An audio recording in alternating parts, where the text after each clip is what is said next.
na tinamaan ng Super Typhoon Uwan at Typhoon Tino. Alinsunod ito sa mandato ng Pangulo na personal na alamin ang kalagayan ng mga residenteng tinamaan ng magkasunod na bagyo.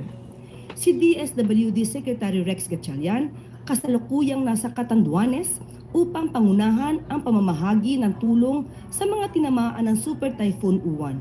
Batay sa ulat ng ahensya, aabot sa 600,000 family food packs ang kanilang naipamahagi sa mga biktima ng Typhoon Tino at Super Typhoon Uwan. Mahigit 21,000 na ready-to-eat food boxes naman ang naipamigay sa lahat ng rehiyong apektado ng magkasunod na bagyo. Si DOH Secretary Ted Herbosa ay agad ding nagtungo sa Leyte, kung saan pinangungunahan niya ang operasyon sa mga bayan ng Silago, Hinunangan, at St. Bernard, Sugod at Bondok. Prioridad ni Secretary Herbosa ang personal na mabantayan at masiguro ang kalusugan ng mga residenteng apektado ng Tino at Uwan. Nagpapatuloy din ang DOH sa pamamahagi ng mga gamot at nutrition commodities sa mga apektadong komunidad sa Leyte. Sa kabuuang 8.2 million pesos ang nakahandang logistics para sa buong rehiyon. Maliban dito, personal ding nagtungo ang kalihim sa Leyte Emergency Operations upang personal na kamustahin ang mga healthcare workers.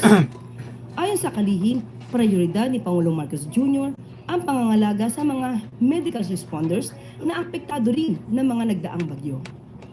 Si DepEd Secretary Sonny Angara naman ay nagtungo sa Negros Occidental kung saan personal siyang nakipagpulong sa ilang opisyal sa kagawaran upang malaman ang kondisyon ng mga school facilities doon.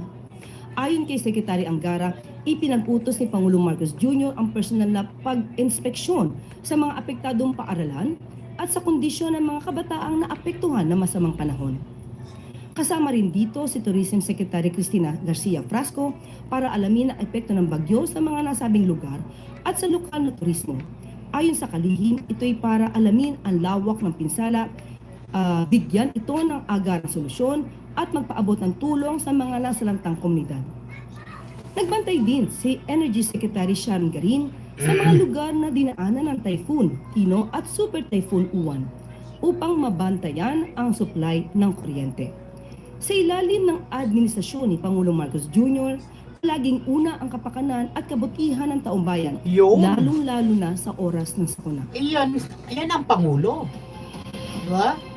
Ayan o. Grabe yung mga team ni PBBM, no? DSW, Rex Gatchalian. Talagang tuloy-tuloy, walang pagod na pagtatrabaho. Grabe. Mga kababayan, palike pa po at pa-share ng live natin ha. Grabe, no? DOH, no?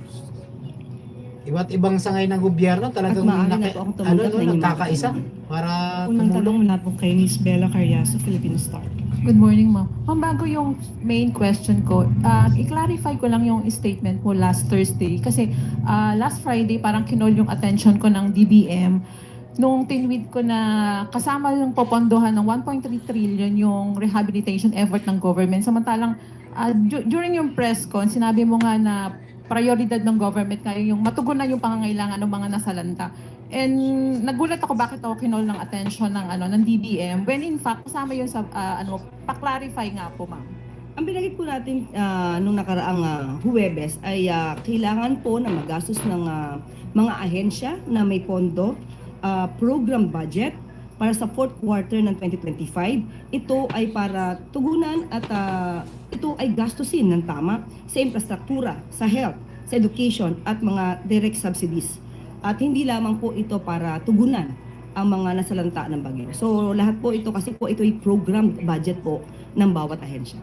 Ma'am, I understand kasi yung kaya nag-react ang DBM dahil nga na rin sa mga reaction ng netizens. Apparently may question yung sa trust issue considering nga merong tayong corruption scandal. So assurance na lang ng Malacanang na magagamit ito ng tama at hindi lang pangako kundi tuto pa rin ng gobyerno na magagamit ng tama yung nalalabing pondo para sa 2025. Unang-una po, ang Pangulo nga po ang nagpapaimbestiga ng mga alumalyang flood control projects. Correct. At lumalabas na nga po ang iba-ibang issue about corruption.